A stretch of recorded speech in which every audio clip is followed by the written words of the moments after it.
In the last lecture, we talked about the basic hashing function and the property of hashing function. So, today we are going to discuss the link of these cryptography primitives with the blockchain concept. So, our topic is hash chain to blockchain. Firstly, what is hash pointer? As we discussed in the last lectures, a cryptographic hash pointer is a pointer to a location where some information is stored and hash of the information is stored. That means we will use cryptographic function which will points conceptually, not the memory address, conceptually to the previous block. As we know that in the blockchain, we have blocks and all the blocks are connected. And that's why we say blockchain. So the hash pointer is the way to connect all those blocks. And there will be some informations like in each block there will be transactions and the hash code of the previous block is stored in the each block of a blockchain. So this is the use of hash pointer, hash function in the blockchain. So what is a cryptographic hash pointer? It is a pointer to a location where some information is stored and hash of the information, hash code of the that information. With the hash pointer we can retrieve the information and we can check that the information has not been modified. So no one can tamper that stored information. And we can do this by just computing the hash code or message digest and then matching the digest which is stored in that block. So this is the use of hash pointer in the blockchain basically. So it will look like this. Suppose this is the data. Suppose this is the data. So we are storing the hash code of this particular data and we are saying it is a hash pointer. Okay. So it's not like a memory pointer, it's a hash pointer. That's why we use the term hash pointer, which is nothing but the hash code of this data. Now, so this is a hash chain. So detecting tampering from hash pointer, this is the hash chain.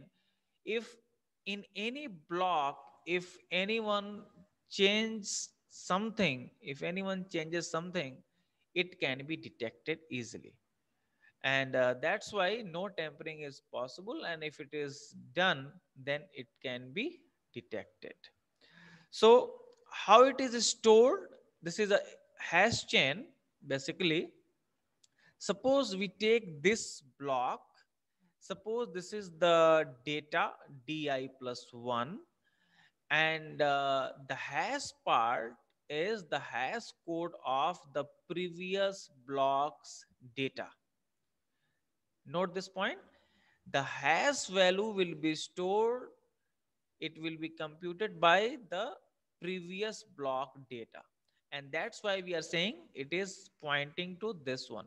If anyone changes something here, then he have to change this value also. Okay. Similarly, this is next block. Here the hash code will be computed by using this di plus 1. Okay. So if anyone changes in one block, he have to change each hash code stored in all the block in the hash chain. So that's why it is very easy to detect any tampering. So this is the basic concept of hash pointer, which is used in the blockchain. Now, Merkle tree. In Merkle tree, basically what we do, suppose we are taking these transactions T1, T2, T3 and T4. We can understand this transaction just like we know in databases. So we know that blockchain is also a database where we store certain information. So suppose this is the transaction.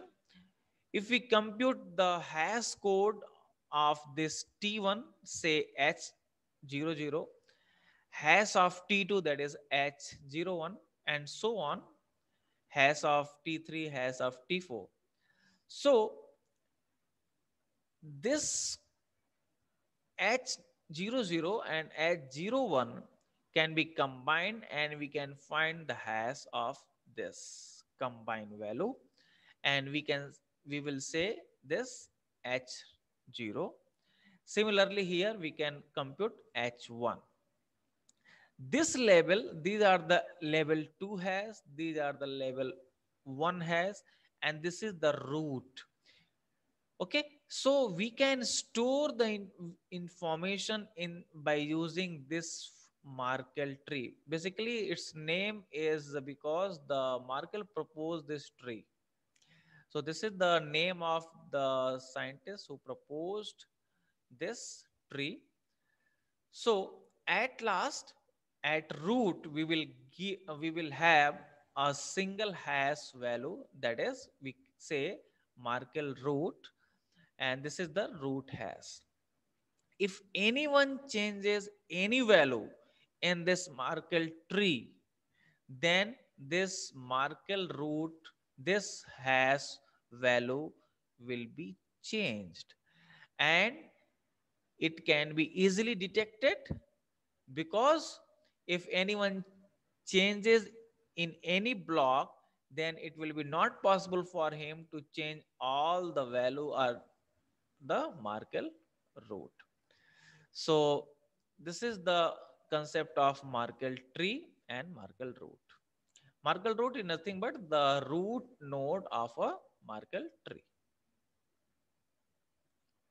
So use of Merkle tree, as I said, these are the some scientists used Merkle tree in 1992 for time stamping and verifying a digital document, which improved the efficiency by combining the time stamping of several documents into one block.